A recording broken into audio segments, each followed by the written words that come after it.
Oh, my gosh. My son asked me about FSB last night. He did. He saw the promo. He's in school when Tracy comes on. And he says to me, he says, Dad, what is this FSB? And my wife is sitting in the room. So I now turn this over to Tracy Jones, who, by the way, before we get to the question I want to ask you, how did the rest of your stay in Mexico go? Because it didn't sound like it started very well.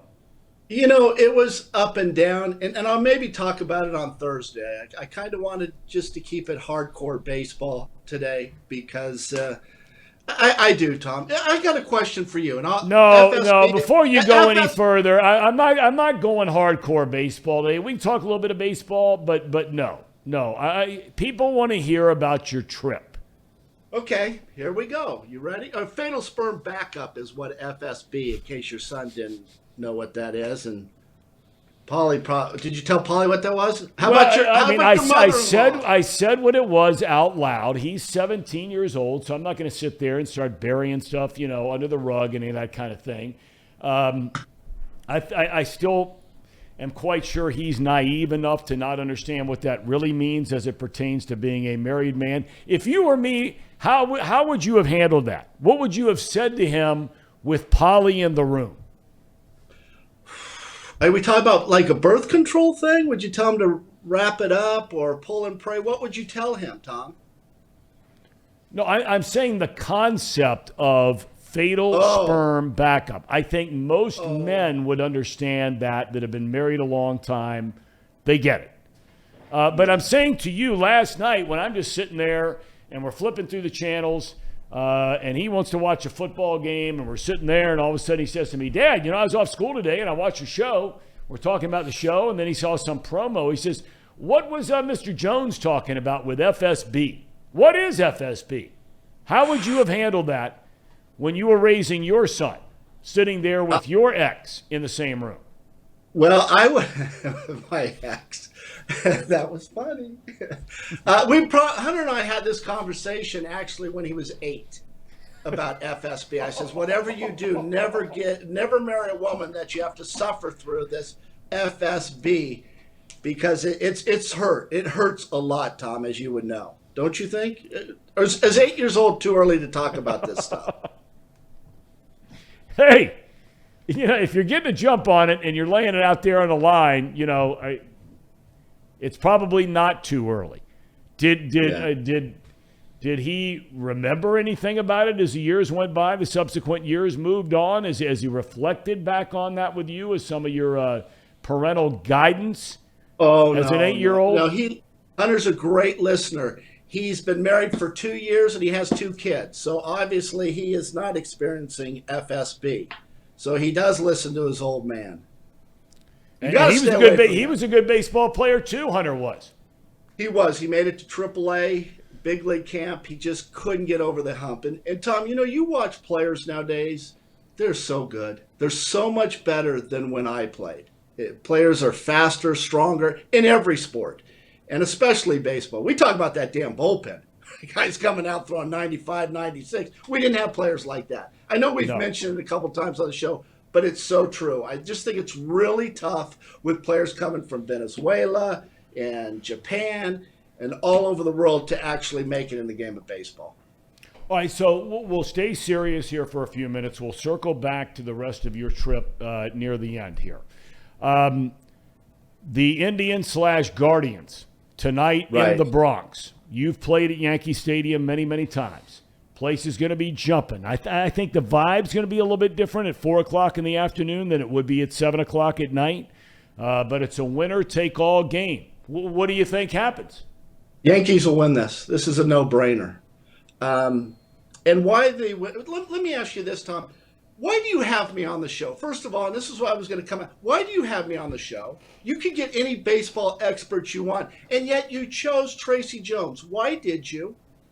Well, because I think you're able to give incredible insight about different places to play because you played for 5 teams. Is that right? 5 major league teams.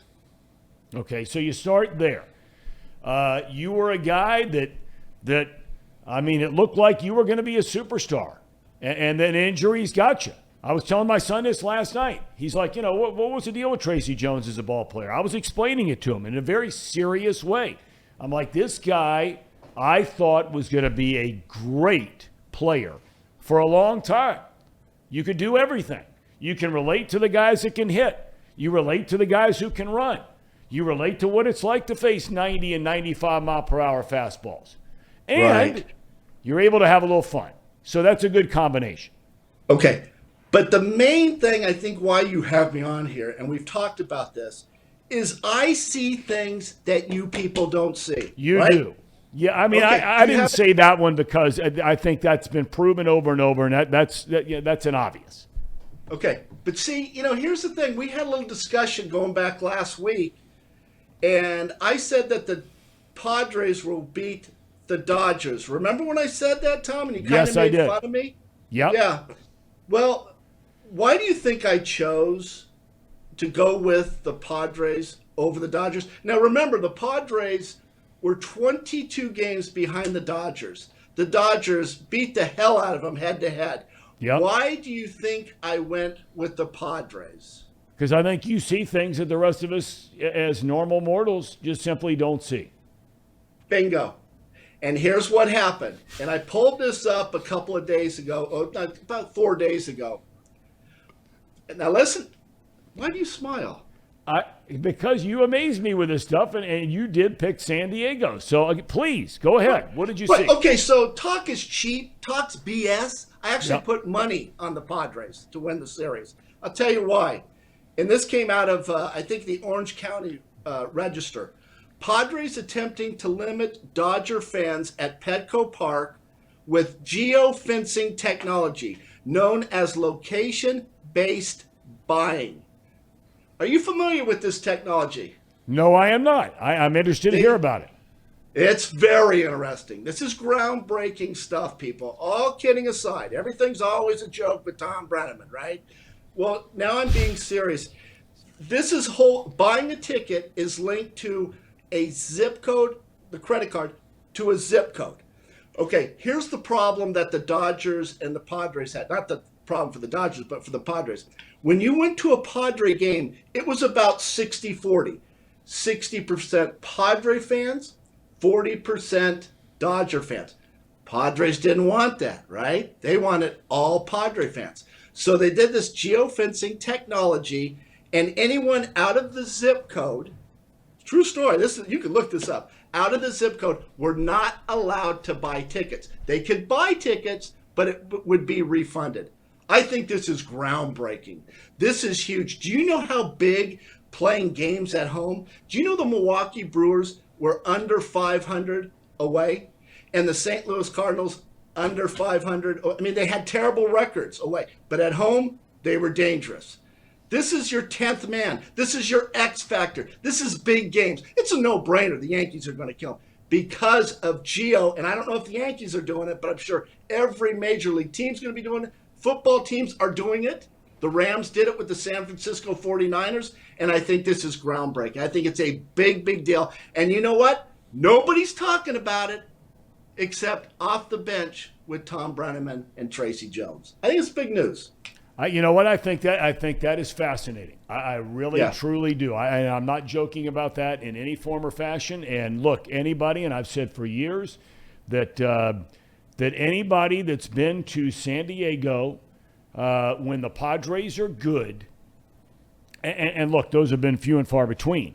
It's one of the most electric atmospheres that there is in professional sports going back to Jack Murphy. And Petco is no different. That place tonight is going to be insane for the LCS.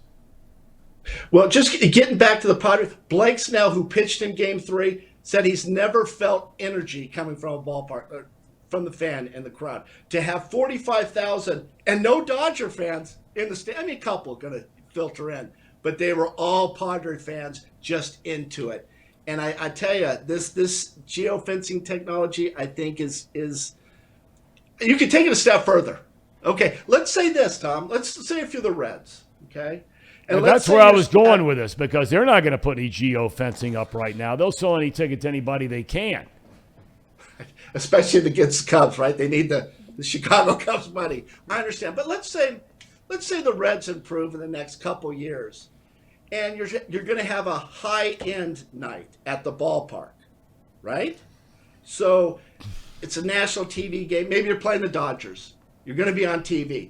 Do you really want people from Norwood going to the game? Do you want those Norwoodians, missing teeth and all that in the stands, and the national audience get a chance to see it? But you could do it with this geofencing technology and get them kind of weeded out. People from, East Price Hill, Norwood. Where's your dad from? Anderson Township? Get those people. Have people. Come on, Thom. People who have money are going to spend money at the game. So what are you saying? Well, when they pan the crowd, I mean, you want them to look like what? You want them to be dressed appropriately. You remember back in the 20s when people used to wear a fedora? Yeah. And they used to have suits. That was great times. But you want high-end people going to the game and representing the Cincinnati Reds. People from Bellevue, Indian Hill. Thom, you're from Terrace Park, right? Yeah. Yeah, Terrace Park. Bellevue. Did I mention Bellevue? You want a high-end crowd. You don't want that ham and egger crowd and nationals. Say, that's Cincinnati, a bunch of Norwoodians? That would be horrible for the city. Well, let me turn this to Casey and to Trace Fowler is actually helping produce the program. The boss, the CEO. Now, he's a Hamilton guy. Where would Hamilton, would that be outside of the, what did you call it again, the fencing? Geofencing. Technology. Geofencing. Would Hamilton, they would be on that allowed in list, right? Yes, they would. I think Hamilton, if you go to certain areas, very high end. Where your studio is, I think is top notch. It's Class A office space. It is. Casey, do you have any thoughts on that? Last week, Tracy shared with you the possibility of being one of the hosts of your bachelor party, and we went through that whole 9 yards, and a lot of people are asking us, is our numbers, the second you come on, Tracy, our numbers go through the roof. I do have one question for him, because he mentioned East Price Hill. What about the West Price Hill? Are those considered? They're out. Oh. I think East Hamilton is out as well, right? Well, I think Joe Nuxall kind of gets us a little bit of a pass down there at Great American. I don't think so. Okay. Well. No? No, I don't think so. Okay, so you're suggesting... Hey, Casey, can I give Casey some marriage advice? I was going to hold off till Thursday. Do we have time? We have time. Of course we have time. We have another solid 20 minutes here. Go ahead. Here's what I didn't like about our conversation last week, and this really bothered me. It bothered me in Cancun.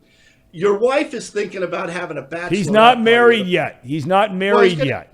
Well, he's going to have she's going to have a bachelorette party with a bunch of strippers, right? That's what she was threatening Casey with. I think that is reckless and hurtful on her part. And Casey, what you need to do, and I'm just telling you this is what I did with Danae. You got to keep them in line, okay? My girlfriend at the time, Danae, was getting ready to leave me. She had found another ball player somewhere. I don't know if it's a football player, probably a basketball player, baseball player. I knew she was going to leave me.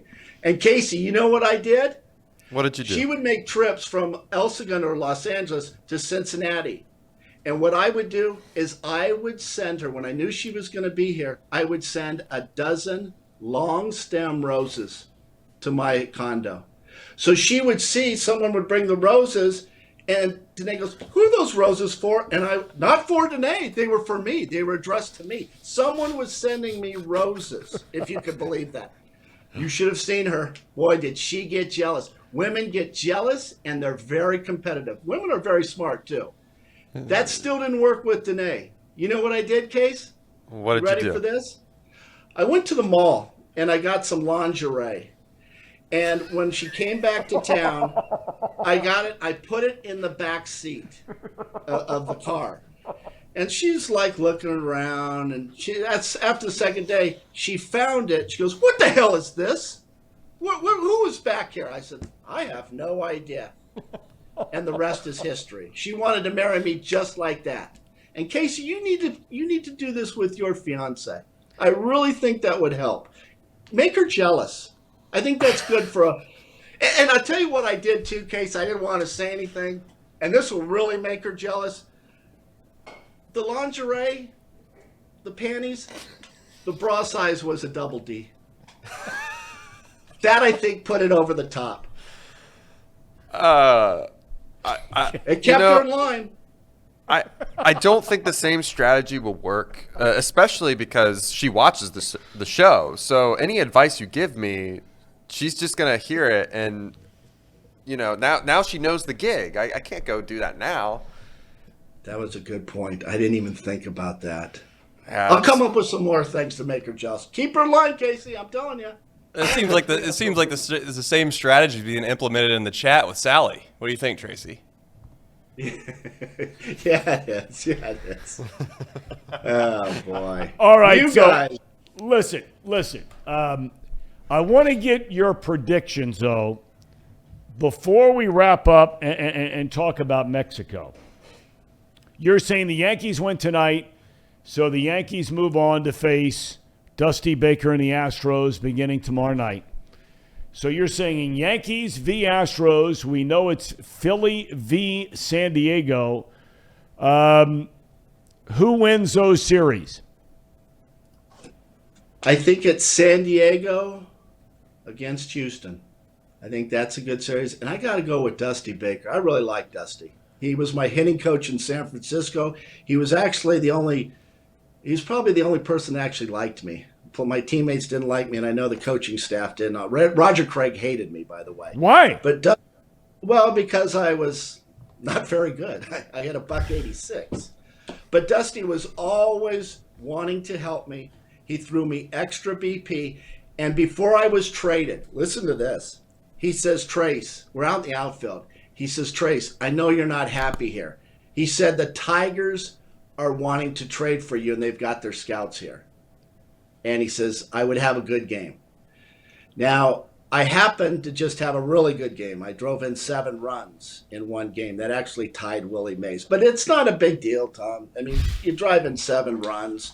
The next day I was traded, if you could believe that. But is Dusty, that true? You drove in 7 runs in a game, and the next day you were traded? 7 runs. Look it up. Look it up. Is that incredible? That is incredible. Okay, here's the story. I was hitting 5th behind Kevin Mitchell. Jack McKeon was the manager of the Padres. He walked Kevin Mitchell 4 times to get to me with bases loaded. I didn't hit a single ball hard. I think I broke 2 bats, didn't have an extra base hit, and drove in 7 runs. Wow. That's a great story. And didn't hit a single ball hard. That is a great story. Yeah. See, you get something new every day. Yeah, and they asked Jack McKeon, would you still make that move of walking Kevin Mitchell to pitch to Tracy Jones? And he said, all day long. All day long. All day and you remember Kevin Mitchell was MVP that year. He was awesome player. He was unbelievable. He was unbelievable. I think he could still hit in the big leagues. If he dropped a few pounds, I think he could. We talked about hitting, pole hitter and stuff. That was a guy that went oppo taco. He was a guy that could hit the ball into right field. He'd see a ball high outside, and he would hit it into right field. He could not only hit for power, but he could hit for average too. I thought he was one of the best players that I ever played with, and I played with Griffey. I played with, Eric Davis. I played with guys like Trammell. I thought Kevin Mitchell was the best hitter I played with. Yeah, I mean, I think that a lot of people who are around him feel like had he been, and I don't know what the word is, because I really like the guy, but he was playing with other teams when I was just getting into broadcasting and that kind of thing. I don't know if it was a lack of focus. I don't know if it was a lack of dedication. I don't know what it was, but I feel like that was a guy that missed the chance on being one of the greats in baseball. You agree with that? Yeah. I think he had some distractions. Yeah. And I don't want to get into it because that's too personal and stuff. And I know a couple players actually got upset about that, but I don't want to get into that. But he really was. And he was a guy, and Tom, he could play different positions. I've actually seen Kevin Mitchell play shortstop with the Mets. Yeah. I mean, he could play third base, right? Yep. When you looked at his body as a young player with the Mets, when he came up and played in that 86 World Series, when they beat Boston, I think he was a rookie that year. I mean, lean, always tough, strong, but then the years go by like a lot of us and you start going on. Okay, listen, I want to tie a ribbon around the Mexico trip. You sure? I'm very sure because we have a lot of people asking about it. Couple of topics. Let me throw on my cheaters here. One guy wanted to know, did you ever get together again with the swinger couple from England? No, we avoided those people. I mean, they were so shaky. To invite us to their room at 2:30 in the morning for a nightcap, what the hell is that? Who does that? 2:30 in the morning? I mean, here's the one woman. She's got maybe 3 teeth. She's missing teeth. You know how those Brits are. They don't care about going to the dentist. It's just crazy. I wonder, that might not be a bad thing, though, Thom, if you really dive into it. Think about it. We're not going to dive into it. Oh. So you didn't spend any more time with them? No. They were, hey, listen, I can be shaky. Danae can be shaky. Those people are real shaky. Do not trust the Brits. All right. Then we go to the last time you were with us. I thought you had done a beautiful thing. I thought about doing it over the weekend, and then things kind of got foggy. About decorating the bedroom where you had the balloons, heart-shaped balloons, the whole 9 yards. Did the rest of the trip, from the room you were in, the construction, your time with Danae, did all of that get better? Well, it didn't really go in a good direction. Danae and I had a little argument going back and forth. Here's what's so stupid. I'm staying at a 6-star resort, right? They're not, I mean, who knows anything about 6-star resort? I've heard of 5, right, Thom? You've stayed at I've heard 5. of 5. I've never heard of 6, but you're in a different class than I am. So maybe there is totally different class. I agree. Totally different class. So we're at a restaurant, right? Danae, it's all inclusive, people. Okay, all inclusive. She orders a bottle of wine. Okay. Danae, how much is that bottle of wine? $150, Thom. $150. And that's not, when you order something like that, just for those, and I've never been at a place like you have, but you shared with Casey about what an all-inclusive is. When you order a $150 bottle of wine, that's not part of the all-inclusive. I think that's the point you're making here, right? That is the point I'm making. To order a $150 bottle of wine. I just couldn't believe it. I was shaking my head, and after we finished, I said, I turned to Danae and said, "Let's order another bottle. Let's live a little bit." So we ordered another bottle. Why not, Thom? Why When not? in Rome. Yep. Why not? Hey, one more thing too. Well, then we got a whole bunch of things. Went to the airport. You ready for this? Now, this is a true story. Do you know Guy Fieri? The chef? Yeah. I know. I mean, I know who he is. Yeah, you probably know him. I just know who he is. Yeah, he's never had a food he didn't like. So we go to his restaurant, right? We go to his restaurant.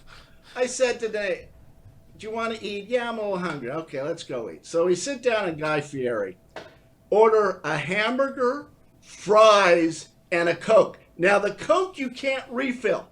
One serving of Coke, right? Because, you know, Coke's so expensive, right? You can't have... Who does that, first of all? Hamburger, horrible, no taste, just god-awful. Do you know how much my bill was, Thom? Just, did each of you have the same hamburgers, thing? fries, and a Coke. Yeah. Okay, I'm guessing maybe 35, 40 bucks. Perfect. Boy, you know your money. That's why you have some money, right? Because you know the value of $1. No, people. $52. You hear me? So what's the point? What's the point? What's the point? I mean, $52. who cares? We're talking about your trip, and you're telling me about a $52 hamburger where there's no refill for a Coke. I asked you how the rest of the trip went. Well, I'm coming home. I'm getting on the plane. I don't want to spend another $50. And then you add tip. It was over $62, Thom, for a friggin' hamburger. Now, come on. How you think I have money? You think I'm nickel and diming myself to death? Well, the last time I $150 saw you that you were on the show, you literally looked like some dude in Vegas because you just had cash in both hands you had to hold it with. So I figure by the end of the trip, you still got 2 hands full of cash, and you pay $60. Guy like you, move on. You know what? I still have all that cash. That was tipping money, a lot of dollars and fives. And I tell you what, Casey, I haven't forgot about you. Maybe we could have Trace. Maybe we can all go to the brass ass for your bachelor party. What about that? And actually, what about inviting your dad? Do you think your dad would go? Marty or my dad? I think Your dad. He said your dad. Well, I didn't know if he was talking about my dad. He's talking about your dad. Laura? No, I don't think my dad would be into that sort of thing, unfortunately. But all my friends are super excited. They're all talking about you planning the bachelor party. They're so excited to meet you. The legendary Tracy Jones, of course. Okay, so let me just say this. Let me just say this. And I know your dad and Marty would probably like this. The brass ass appeals to a lot of different people, right? And you go to the brass ass and they have a poll. And if you've never been to a strip bar, then the girls perform. There's a woman that's probably about 65 years old, and she does her routine on a walker. Your dad and Marty might enjoy that. I mean, whatever floats your boat, Thom. Tracy, there's a lot of people in the chat that are asking about you coming on here a little more often, and maybe if you can take Casey down to the brass ass, we can at the same time we can convince you to come on here a little more. Yeah, I think I do. I think you need that star power. Don't you think, Thom? I definitely do. There is no question about that. Hey, the geofinancing or the geofencing technology was interesting. And I think there's a lot of legs on this. And just the advantage that a home team would have if you had all your fans rooting for you. Can you imagine the Super Bowl, big games? I mean, it really is an X factor. The fans are the 10th man. And I think this is something that nobody's talking about. And that is why the Padres over the Dodgers, because of this technology. And it worked for them. Tracy, we thank you for your insight. This has been fantastic, per usual. Welcome back to the United States. It's always better having you right here in the good old US of A, right in Bellevue, KY. And you will be joining us again on Thursday, where we can talk about, we'll be 2 games into the NLCS. We'll be 1 game into the ALCS. And I am picking against you tonight. I say the Guardians win that game this afternoon in the Bronx. Why do you say that? There's just a vibe and a feel I have. The Yankees have only been good when they have Garrett Cole on the mound. And he just bailed them out the other night. I have a feeling the Guardians win that game tonight. What big league team did you play for? Now, I will say this, Thom. You are special because you did broadcast for 3 major league teams, right? Who? The Reds, the Diamondbacks, and the Cubs. Correct. Think about how special that is and how people wanted you. Think about if you just am a broadcaster with 1 team. I mean, that's not a big deal, right? I don't know who we could. I mean, just think about it. That's not a big deal. But to broadcast for 3 major league teams, Thom, you need to pat yourself on the back, buddy. You've accomplished a lot. There's no doubt. There's no doubt. I find myself doing that regularly. And I'll bring up that other topic, or maybe you should with my dad, about announcing just for 1 team. That's not a big deal. I mean, you got Vince Scully, but you did for 3. On that note, I will bid you adieu, Mr. Jones. Thank you for your time today, Tracer. We'll see you on Thursday. Yeah, and Trace, let me just ask you, what's the deal? Did did your mom and dad forget the Y on your name? Why Trace? Kind of weird. Kinda goofy. Well, I mean, simple. Actually, I think that the proper way of doing it is leaving the Y off of there, just largely because Tracy's a girl name. Okay, that's enough. I will not tolerate that at all. How We dare may have you. to get into that on Thursday. I think that's a hell of a topic to talk about and what it was like for you as a football star, basketball star, baseball star in Southern California. Of course, they were ahead of the times out there, right? I mean, you couldn't make fun of a boy for his name or any of that kind of thing in California. I mean, you could have gotten away with that maybe in the Bronx. Tracy, what'd your dad call you? Actually, No, go ahead and say it. Say it, Tracy. What did your dad call you? he actually called me 29. No, that's not what My I heard. number with the Reds. My dad was so proud of me. When your dad would visit, Tom, my dad used, and your dad would stay with my mom and dad. Did you know that when they were in Los Angeles? And Marty and my dad used to watch highlights of me playing.